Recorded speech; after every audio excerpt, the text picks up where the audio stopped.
welcome to On the Shelf episode number 56 of Brutal Battle. And yeah, like we promised, we're doing more on the shelves. I think maybe one more after this, or maybe a currently drinking instead. I don't know.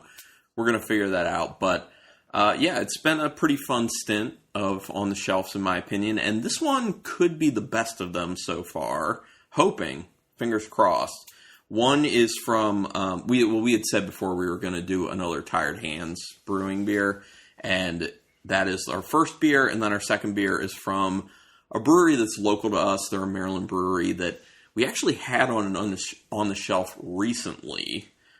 So, yeah, we do them a decent amount, but, you know, when we see a beer we really want to try like this one, I think you guys will understand. Like, when we tell you what this beer is, I think you'll understand that if you see that on the shelf, you kind of have to go for it, especially if you typically like that style of beer that they do.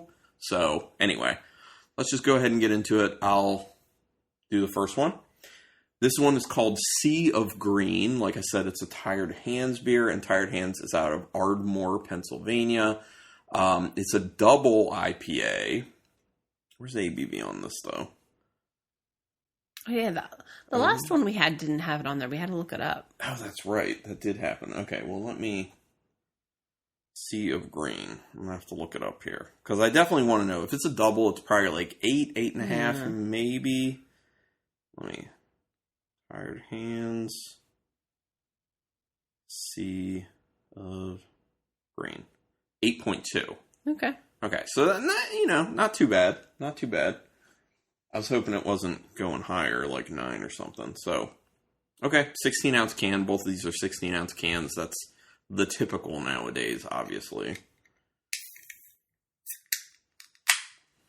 All right, pretty full can, as should be the case. And this is one of their hazies. They are known for doing some of the better hazies out there, according to people. We'll see how we feel about them, because it's been a while. I know we've had some of them in the past, but... It's definitely hazy, yellow-orange. And this is the one that Jason at Friendship said was his favorite of the lot of Tired Hands that they ended up getting in. He said this one was really awesome, so... Oh, I did a heavy pour on that, didn't I? Yeah, I'll drink it. Ooh. It's very, like, orange, obviously hazy. It smells like there's some mosaic in this. It's got like that little bit of like a caramelly maltiness that I typically get from a mosaic. It's like caramel dipped hops is kind of what mosaic smells like to me. There's a little bit... Getting a little Vaseline. Yeah, definitely a Vaselininess. There's a little pine there. It's like this really small amount of pine. There's also that kind of orange smell, like dehydrated orange, because there is a sweetness on Yeah, the nose. it's definitely orangey. And I'm getting a little pineapple, too. Yeah, I can definitely see some pineapple in there. Yeah. It's not like... It smells good. Yeah, it's not like a super robust nose, but it's fragrant. Yeah. It's fragrant enough. Although, I mean, we'll see. Because with, hazy IPAs, typically flavor level's pretty low, but we'll see. It's good. I don't love it. It's good. Oh, okay. Yeah. I mean, as far as hazy IPAs go, it's not bad. Yeah. What is this? Is there a date code on this? I'm assuming it's pretty fresh. Yeah, let me look. It's a little messed up, so... Is it on there? Oh, it's like January, and we're in Really? May. Yeah. Yeah. Oh, well, that's unfortunate. I think. Maybe not. Actually, that could be a 4 that I'm seeing. Because the printing is like askew.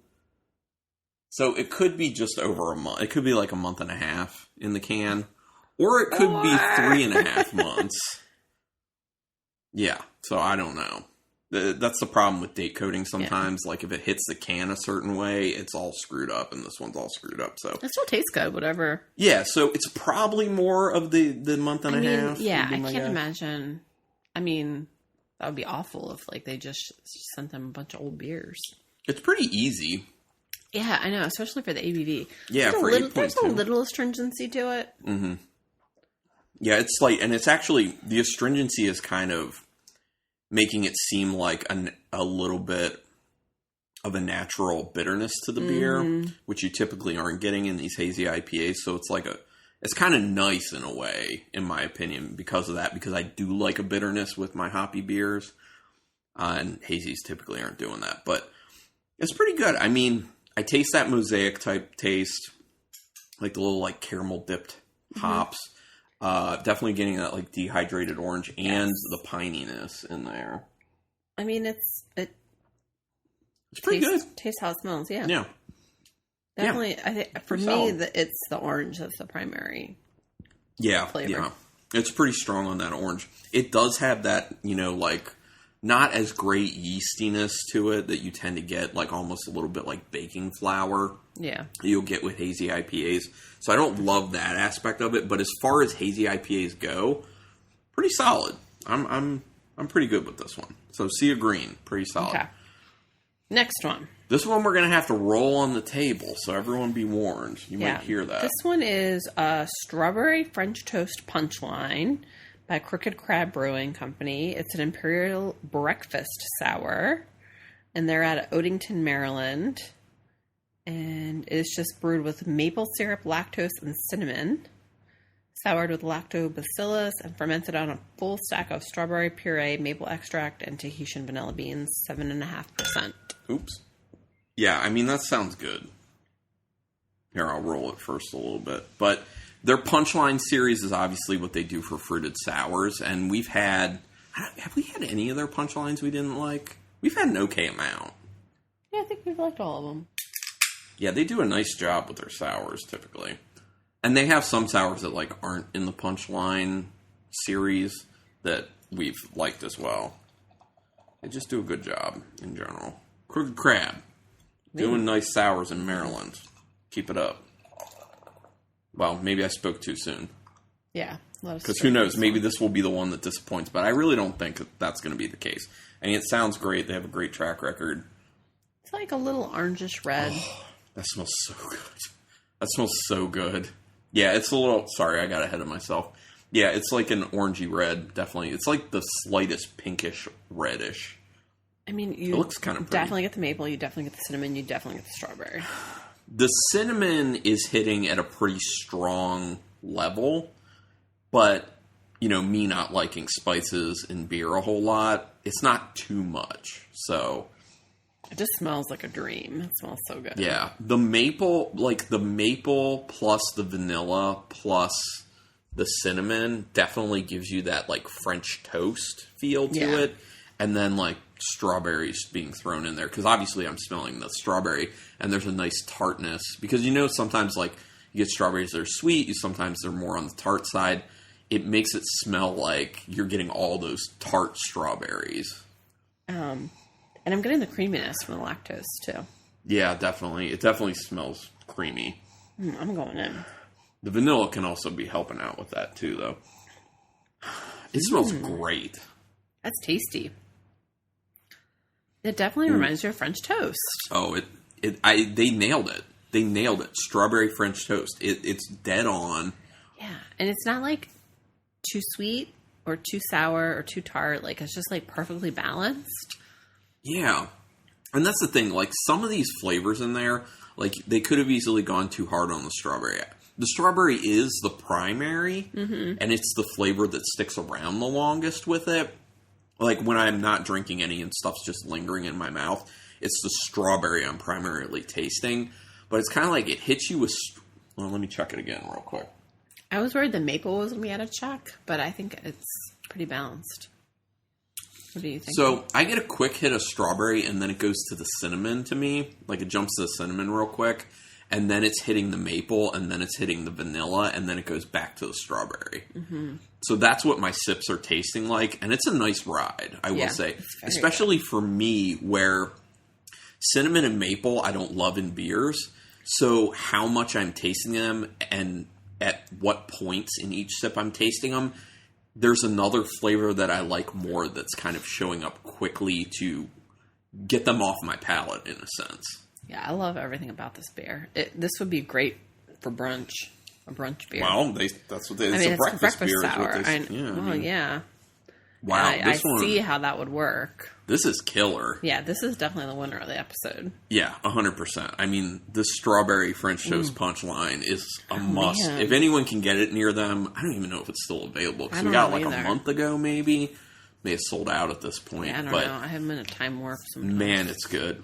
Well, I mean, just in general, if you can go to Crooked Crab in Odenton, Maryland, you should go there, especially if you like sours. They also have some really good stouts, like straight up stouts. They're Totes Ma Oat. A Totes Ma Oats is like a nice oatmeal stout. And they have often variants of it. Yeah, yeah.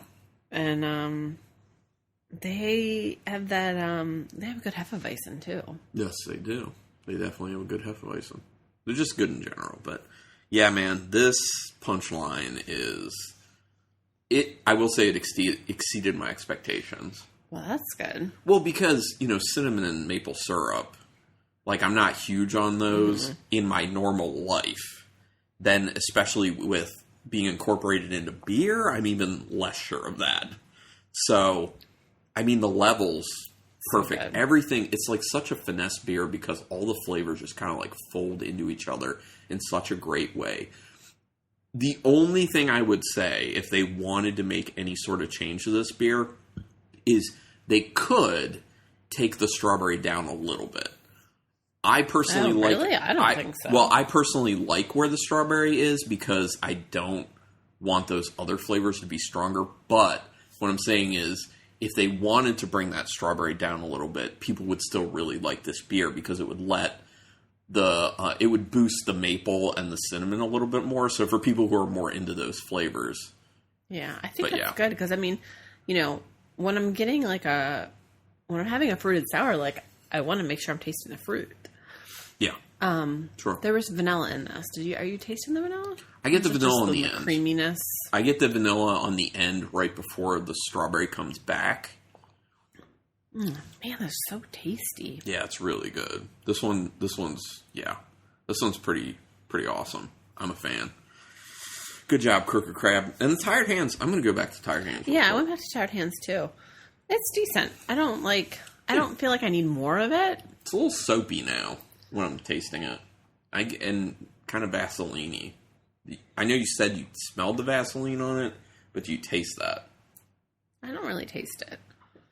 I taste it a little bit. And I'm kind of sensitive to it. I'm just, if this is a great hazy IPA, like, great hazy IPAs a lot of the times don't impress me that much, just because I don't really like the style. It's just not a great style. It's just, we've said this before in the podcast, like, IPAs are just a dime a dozen. That's true. Yeah, that's the other thing. Like, it's hard to stand out. Right, and I think part of the problem, too, is, like, I'm tasting this, and it's like, I can think of a bunch of hazy IPAs that Sapwood Cellars has put out that are better than this, that I would just rather drink. And I think that's the problem. Whereas this Crooked Crab Punchline... It's very unique. I've never seen a beer that's strawberry French toast, and that's a big draw for something like that. Like, they're the ones who did it. Maybe there's another brewery out there somewhere, but I'm never going to come across that, most likely. Yeah. Very different. Yeah. That's the one that I'm just like, ding, ding. You make me want more of it. Yeah. And we need to see if there's a 4-pack. We'll have to do some hunting. See if we can find a 4-pack of this. Or, honestly, just whatever punchline they're putting out right now. I know. To be honest. Every time I see a punchline, I'm like, I should just buy it. Their cherry pie one was really good. Yeah. Yeah, that was awesome. I'm trying to think. Oh, their triple berry cobbler, I think is what it was. I think that was like our first one we ever had. Yeah, and we were blown away. We were like, oh my gosh, triple berry cobbler, so good. Yeah. Yeah. But anyway, thanks everyone for checking out the episode. Really do appreciate it. Not sure what type of episode we're doing next, but it'll be something we already currently have. So we're not getting to mystery beers yet. But thank you so much for listening, and until next time. Keep it brutal. I feel so